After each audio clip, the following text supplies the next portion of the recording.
Hi friends, எல்லாருக்கும் வணக்கம். முருங்கைக்காய், காலிஃப்ளவர், அதுக்கப்புறம் உருளைக்கிழங்கு.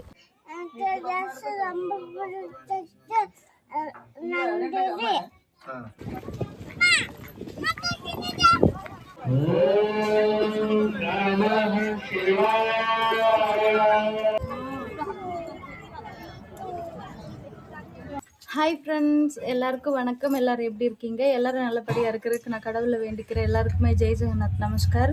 இன்று பிறந்தநாள் திருமண நாள் கொண்டாடும் அனைவருக்கும் நல்வாழ்த்துக்கள். எல்லாரும் எப்போதும் ஹாப்பியாக இருங்க. நம்ம எல்லா ஃப்ரெண்ட்ஸுக்குமே ஹாப்பி சிவராத்திரி, ஹாப்பியாக கொண்டாடுங்க. இந்த தடவை என்னால் பூஜை பண்ண முடியாதுங்கிறத சொல்லியிருப்பேன். ஆனால் அக்கா பூஜை பண்ண போகிறாங்க. லக்கீஸ் எவ்வளோ எடுத்திருக்கோம், அக்கா எப்படி பூஜை பண்ண போகிறாங்க. புது சப்ஸ்கிரைபருக்கு இது கொஞ்சம் ரொம்ப புதுசாக இருக்கும். நாங்கள் கோவில் போகிறது, அங்கே ஒரு நாள் தங்குறதுன்னு ரொம்ப இன்ட்ரெஸ்டிங்காக இருக்கும்.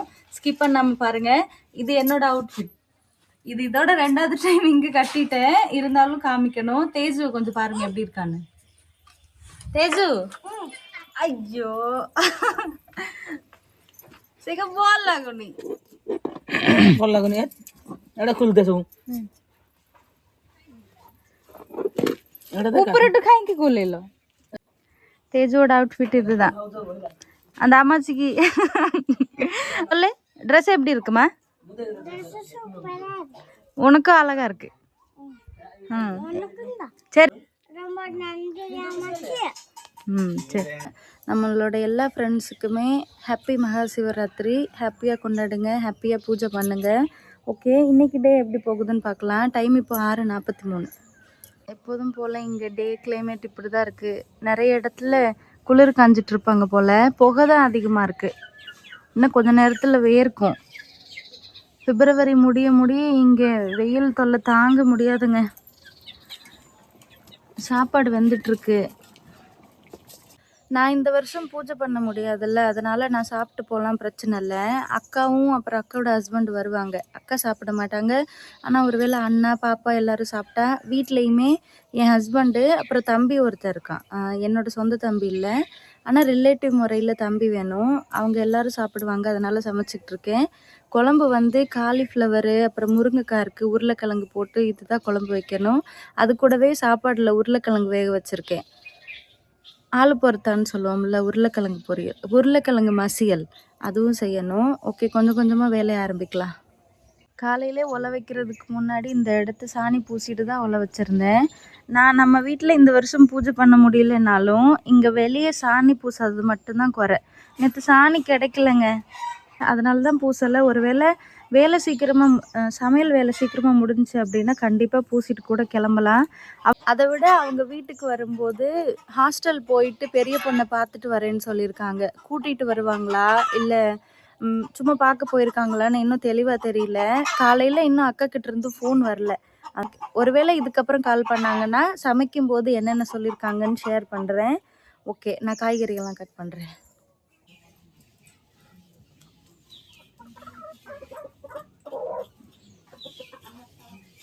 சாப்பாடு ரெடி ஆயிடுச்சுங்க.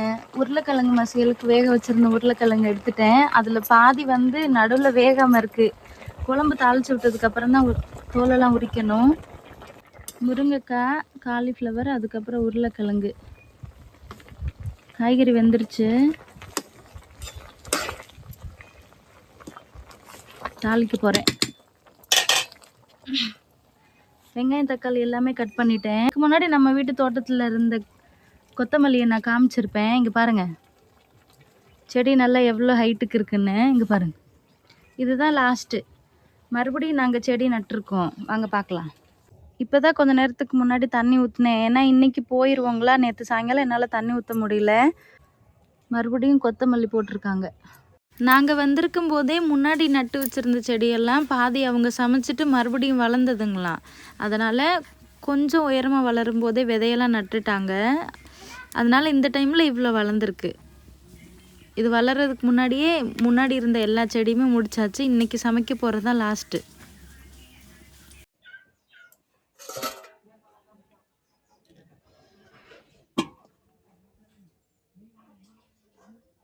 சமையல் வேலை முடிஞ்சதுங்க. டைம் இப்போ கரெக்டாக 9:10. டைமில் சமையல் வேலை முடிச்சு ரொம்ப நாள் ஆச்சு. இதெல்லாம் இதுக்கப்புறம் தான் கூட்டணும்.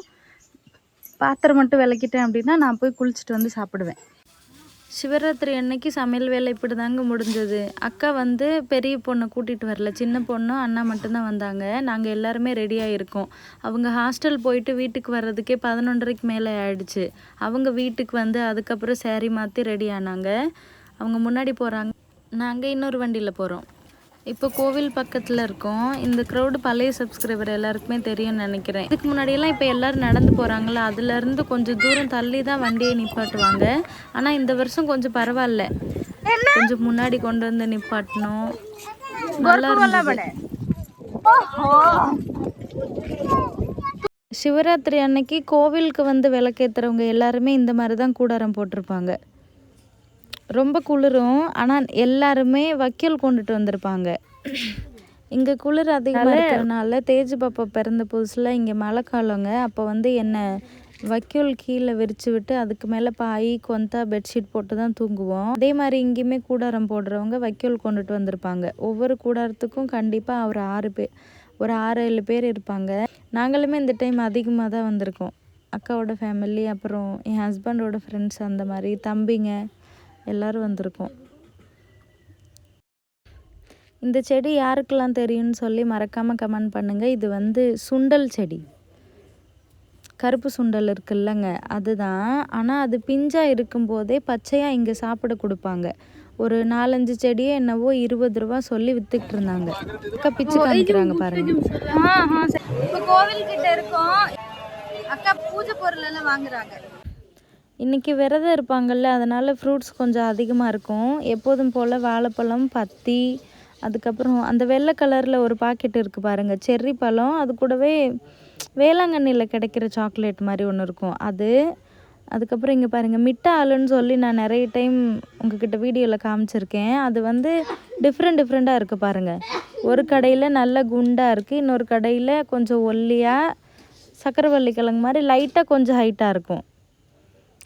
பால் கொண்டுட்டு வராதவங்க நெய் விளக்கு ஏற்றலாம். அதுக்கப்புறம் இலந்த காய் சொல்லுவாங்கள்ல, இங்கே பாருங்கள் நல்லா இனிக்குங்க இந்த மாதிரி பச்சை கலரில் இருக்கிறது.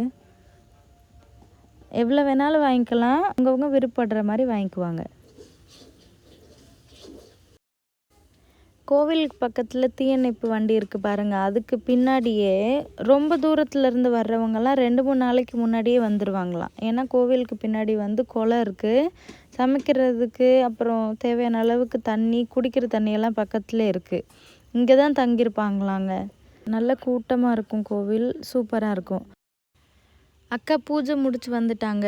பூஜைக்கு போகும்போது அக்காவோட 2வது பொண்ணு தேஜு 3 பேர் போனாங்க. நான் வெளியே இருந்தேன். பூஜை முடிச்சுட்டு வந்ததுக்கப்புறம் இப்போ அவங்க விளக்கேற்றுறதுக்காக கார்த்திகை சுட்டி, அதுக்கப்புறம் அந்த சின்ன கொடை மாதிரி இருக்குது பாருங்கள், அது வந்து கருப்பு கலர்லேயே இருக்கும், சிவப்பு கலர்லேயே இருக்கும். எனக்கு வந்து நல்ல ரெட் கலரில் இருந்த சுட்டியெல்லாம் ரொம்ப பிடிச்சிருந்தது, அழகாக இருந்தது. அக்கா வந்து எப்போதுமே 2 விளக்கு தான் ஏற்றுவாங்களாம். அதுக்கப்புறம் அந்த கலசம் வந்து தண்ணி வைக்கிறதுக்கு, அதே மாதிரி இன்னொரு பொருள் வந்து பச்சரிசி வைக்கிறதுக்கு வாங்குவாங்க. நிறைய பேர் வந்து இங்கே இருக்கிற கடாய் ரொம்ப விரும்புகிறீங்க. குழம்பு வைக்கிறது நல்லா அகலமாக சூப்பராக இருக்குது, எங்களுக்கு அனுப்புவீங்களான்லாம் கேட்குறீங்க. இந்த வருஷம் ஒரு கடையில் தவா, அதுக்கப்புறம் வடை சட்டி மட்டும் பாருங்களேன். இங்கே வந்து நிறைய பேர் நெல் வேக வைக்கிறாங்கல்லங்க, அதுவுமே கடாயில் செய்வாங்க.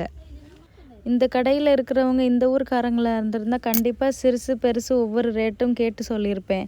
ஆனால் இவங்கள பாருங்கள், வேறு ஊருக்காரங்க, அதனால் ஒன்றுமே கேட்க முடியல. கடையில் இருக்க பொருளை மட்டும்தான் காமிக்கிறதுக்கு ஆசையாக இருந்துச்சு. போன வருஷம் நாங்கள் போட்டிருந்த டென்ட்டு கொஞ்சம் பெருசாக இருந்ததுங்க, ரொம்ப சிறுசு இந்த டைம். இங்கே பாருங்க, அக்கா இந்த ஓரத்துல தான் பூஜை பண்ண போறாங்க. நிறைய பேரு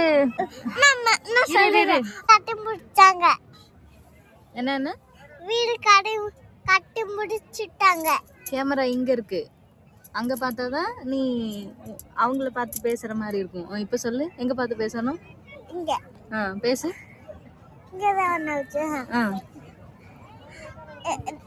எல்லாரும் வீடு கட்டி முடிச்சிட்டாங்க. வீடு கட்டி முடிச்சிட்டாங்க, தீபம் ஏத்திட்டாங்க. நாங்க மட்டும் கொஞ்சம் லேட் ஆயிடுச்சு. தேஜுவோட நெத்தியில பாருங்க, அந்த 3 மாதிரி போட்டு ஒரு சிம்பிள் இருக்கும்ல, அது குங்குமத்துல போட்டிருக்கா.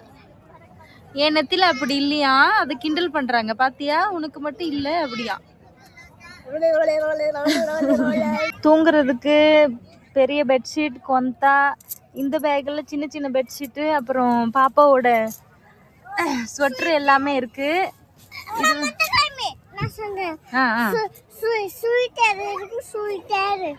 அப்புறம் ஸ்டால் இருக்கு, பெட்ஷீட் இருக்கு, அப்புறம் பிஸ்கெட் இருக்கு, பூஜை பொருள்லாம் இந்த இதில் வச்சுருக்காங்க. அப்புறம் இதில் வந்து கொஞ்சம் சாப்பாடு கொண்டு வந்திருக்கோம். வெங்காயம், பச்சை மிளகாய் மிஸ் பண்ணாமல் சாப்பாடு, காலையில் சமைச்ச சாப்பாடு அப்படி கொண்டு வந்திருக்கோம். ஒரு 5 மணிக்கு மேலேயே எந்த மாதிரி குளிர் இருக்குன்னு பாருங்கள். செம்ம பனிங்க அன்னைக்கு நைட்டு.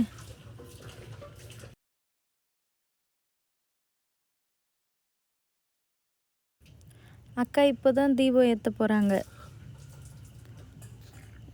நாங்கள் உட்காந்துருக்க இடத்துக்கு பக்கத்தில் ஒரு குளம் இருக்குது. அங்கேருந்து அந்த குளத்துக்குள்ளேருந்து எடுத்துகிட்டு வர்ற சகதி மண் அதை கொண்டுட்டு வந்திருக்காங்க. இங்கே வந்து அப்படியே விளக்கேற்றக்கூடாது, மண் இந்த மாதிரி ஏதாவது பண்ணி தான். போன வருஷம் வந்து நாங்கள் குளத்துக்கு போக முடியல அப்படிங்கிறதுக்காக இந்த சைடே தோண்டி அதை வந்து தண்ணி ஊற்றி கரைச்சி அதுக்கப்புறம் இந்த மாதிரி சமப்படுத்தியிருந்தோம். இப்போ வந்து வாழை இலை அதுக்கு மேலே வைக்கிறாங்க.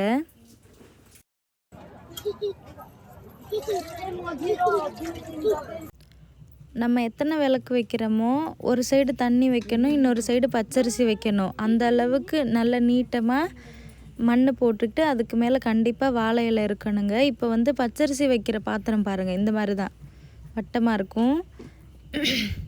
இது வந்து தண்ணி வைக்கிறது கலசம்னு சொல்லுவாங்கள்ல, அது. பச்சரிசியை ஊற வச்சு மாவை அரைச்சி கொண்டுட்டு வந்திருக்காங்க. அதில் வந்து இப்போ பொட்டு வைக்கிறாங்க. இதுக்கப்புறம் குங்குமம் வைப்பாங்க.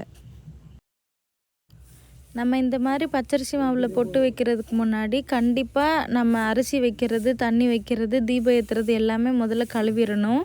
கழுவிட்டு தான் பண்ணுறாங்க. இப்போ வந்து பொட்டெல்லாம் வச்சு முடித்ததுக்கப்புறம் அரிசி வைக்கிறாங்கல்ல, அதில் வந்து பச்சரிசி கண்டிப்பாக இந்த மாதிரி நல்லா நிரம்ப வைக்கணும். இதுக்கப்புறம் தண்ணி ஊற்றி வைக்க போகிறோம் இல்லைங்க கலசம், அதில் வந்து தண்ணி ஊற்றிட்டு ஒத்தப்படையாக தான் இலை இருக்கிற மாதிரி நம்ம கிளை வைக்கணுங்களாம். 5 இல்லாட்டி 7 அந்த மாதிரி வைக்கணும். இதில் வந்து 5 இருக்குது. அதுவும் நம்ம கொண்டுட்டு வர்ற இலை இந்த மாதிரி தான் இருக்கணுங்களாம். குருத்து சைடுன்னு சொல்லுவாங்களே, அந்த மாதிரி. இதுக்கு மேலே வாழைப்பழம் வைப்பாங்க, பத்தி வைக்கலாம், பூ வைக்கலாம். இது எல்லாமே இதுக்கப்புறம் தான் ரெடி பண்ணுவாங்க பாருங்கள். இப்போ வந்து அரிசி வச்சுருக்கிற இடத்துக்கு மேலே ஒரு வாழைப்பழம் வச்சுட்டு 3 குச்சி மாதிரி வைக்கிறாங்கள்ல, அதில் வந்து பஞ்சு சுற்றிருக்காங்க. சரிங்களா, இது வந்து நம்ம நைட்டு ஃபுல்லாக ஏற்றக்கூடாது. காலையில் விடிகாலையில் ஒரு 5 மணிக்கு மேலே கோவிலில் ஒரு பூஜை நடக்கும். அதோட பூஜை முடிஞ்சது. ஆனால் வீட்டுக்கு வந்ததுக்கப்புறம் தான் எதாக இருந்தாலும் சாப்பிடணும். அப்போ வந்து அவங்க ஏற்றிருக்கிற விளக்கு, அதுக்கப்புறம் அந்த அரிசியில் கூட அந்த 3 குச்சி மாதிரி வச்சுருக்காங்கல்ல, அதையும் அந்த காலையில் தீபம் ஏற்றி ஒரு 5 நிமிஷமோ இல்லை 10 நிமிஷமோ தலையில் வச்சு நம்ம நிற்கணும். கோவிலில் மணி அடித்து சங்கு முழங்குற சத்தம் வந்ததுக்கப்புறம் அந்த மாதிரி நிற்பாங்க. அப்போ தீபம் ஏற்றுறதுக்காக. ஆனால் நைட்டில் இருந்தே இந்த மாதிரி பூஜை பண்ணி வைக்கணும்.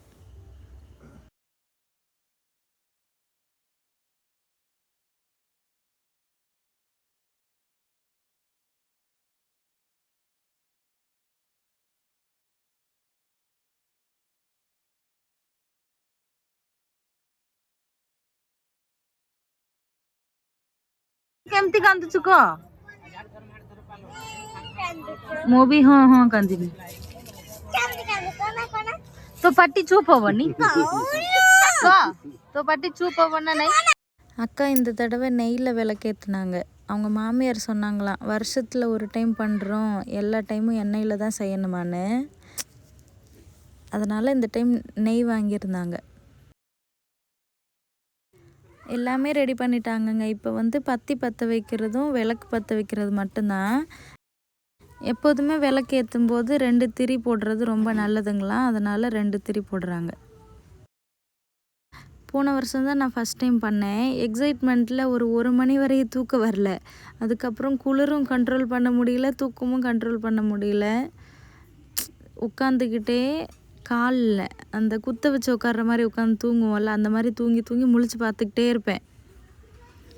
விளக்கு அணையக்கூடாது, அது ரொம்ப பெரிய விஷயம். விளக்கு ஏற்றி முடிச்சிட்டாங்க. இப்போ விளக்கு காற்றுல அணையாமல் இருக்கிறதுக்காக இந்த மாதிரி நம்ம விளக்கு ஏற்றிருக்கோம்ல, அதுக்கு கொஞ்சம் பக்கத்தில் இந்த மாதிரி கிழங்க, அப்புறம் பூ, இந்த மாதிரி செடி மாதிரி வைப்பாங்க. மரவுக்கு காற்றடிச்சு அணையாமல் இருக்கிறதுக்காக. அது எல்லாமே ரெடி பண்ணதுக்கப்புறம் உங்ககிட்ட காமிக்கிறேன். இன்னொன்று இன்றைக்கி காலையில் நாங்கள் அங்கேருந்து கிளம்புனது கொஞ்சம் லேட்டாக தான் வந்தோம். இருந்தாலுமே நாங்கள் இங்கே கோவிலில் இருக்கிற இடத்துலேருந்து நெட்வொர்க் சுத்தமாக கிடைக்காது. நெட்டு ஆன் பண்ணவே முடியாது. நம்ம ஒருத்தவங்களுக்கு கால் பண்ணோம் அப்படின்னாலும் எப்போயாவது ஒரு டைம் தான் ரீச் ஆகும். சார்ஜ் பண்ண முடியாதுங்க. இதுக்கப்புறம் பூஜை விஷயமா எந்த வேலையுமே நடக்காது. அவங்க ஃப்ரூட் சாப்பிடலாம், தண்ணி குடிக்கலாம். ஆனால் மறுநாள் காலையில் பூஜையெல்லாம் முடித்து வீட்டுக்கு போயிட்டு குளித்ததுக்கப்புறம் தான் சாப்பிட முடியும். பூஜை முடித்ததுக்கப்புறம் தேஜி எப்படி சாமி கும்பிட்டான்னு பாருங்கள். இதுக்கப்புறம் காலையில் என்னால் வீடியோ எடுக்க முடியலங்க. சார்ஜு சுத்தமாக லோ ஆகிடுச்சு. 15க்குள்ளே இந்த மொபைலில் கேமராவே ஆன் பண்ண முடியாது. அதனால் ஹஸ்பண்டோட மொபைலில் கொஞ்சம் வீடியோ எடுத்திருந்தேன். அப்புறம் தம்பி மொபைலில் இருக்குது. இந்த டைம் பார்த்துக்கோங்க. நெக்ஸ்ட் இயர் நான் கண்டிப்பாக இன்னமும் சூப்பராக காமிக்கிறேன். காலையில் ஒரு 4:15 இல்லாட்டி 4:30 இருக்குங்க. கூடாரத்துக்கு வெளியே எல்லாருமே இந்த மாதிரி தான் நிற்பாங்க. அப்போ விளக்க விட அந்த பச்சரிசி மேலே வச்சுருந்தாங்கள்ல, அந்த 3 குச்சி, அப்புறம் அந்த பஞ்சு, அதுதான் இன்னும் நல்லா எரியும். ஆனால் அந்தளவுக்கு கிளியர் இல்லை. நைட்டில் வேறு. இது ஹஸ்பண்டோட மொபைல், அதனால் கொஞ்சம் குவாலிட்டி கம்மியாக இருக்குது. இப்போ ஒருத்தவங்க பூஜை பண்ணுவாங்க பாருங்கள். தலையில் கொஞ்ச நேரம் வச்சுருக்கணும். அதுக்கப்புறம் இந்த மாதிரி பூஜை பண்ணுவாங்க. இதுக்கப்புறம் விளக்கு ஏற்றுறதும் ஏற்றாததும் நம்ம விருப்பம். ஒருவேளை அந்த விளக்கில் நெய் இருக்குது, இல்லை எண்ணெய் இருக்குன்னா அதை நம்மளாம் அமுத்தணுங்கிற அவசியம் இல்லை. அப்படியே கூட வச்சிடலாம், தூங்கலாம், என்ன வேணாலும் பண்ணலாம். மறுநாள் காலையில் நான் இப்படி இருந்தேங்க. உண்மையாகவே நல்லா தான் தூங்கிட்டு இருந்தேன். குளிர்லையே எனக்கு பாதி ராத்திரியில் தலை வலிச்சிருச்சு. சரியாக தூங்கவே முடியல. கர்ச்சீஃப் கட்டிக்கிட்டு வெளியே போகாமல் உள்ளேயே இருந்தேன். இப்போ பூஜையெல்லாம் முடிஞ்சிருச்சு. காலையில் எல்லாருமே கிளம்பிட்டாங்க. அந்த நம்ம வச்சுருந்த பச்சரிசியெல்லாம் ஒருத்தவங்க எடுத்துகிட்டு போவாங்க. வீட்டில் இருக்க 2 குட்டீஸும் என்ன பண்ணுறாங்கன்னு பாருங்கள். பக்கத்து டென்ட்டில் விளக்கேற்றிருப்பாங்கள்ல, அதெல்லாம் அவங்க எடுத்துக்கிட்டு இருந்தாங்க. நாங்கள் இதுக்கப்புறம் தான் கிளம்பணும். இவ்வளோதாங்க சிவராத்திரி. இந்த வருஷம் சிவராத்திரி இந்த மாதிரி தாங்க பூஜை நடந்தது. டிலே பண்ணதுக்கு ரீசன் வீட்டு வேலை நடந்துக்கிட்டு இருக்கு. அதை கண்டிப்பாக நான் நாளைக்கு அப்லோட் பண்ணுறேன். வீட்டுக்கு முன்னாடி கதவெல்லாம் வச்சாச்சு. இப்போ கொஞ்சம் பார்க்குறதுக்கு நல்லா இருக்குது. வீட்டு வேலை நடக்கிறத பற்றி நாளைக்கு பார்க்கலாம். ஓகே, இன்றைக்கி வீடியோ அவ்வளோதான். சப்போஸ் உங்களுக்கு இந்த வீடியோ பிடிச்சிருந்தது அப்படின்னா please like, share, then subscribe me guys. Thank you, bye.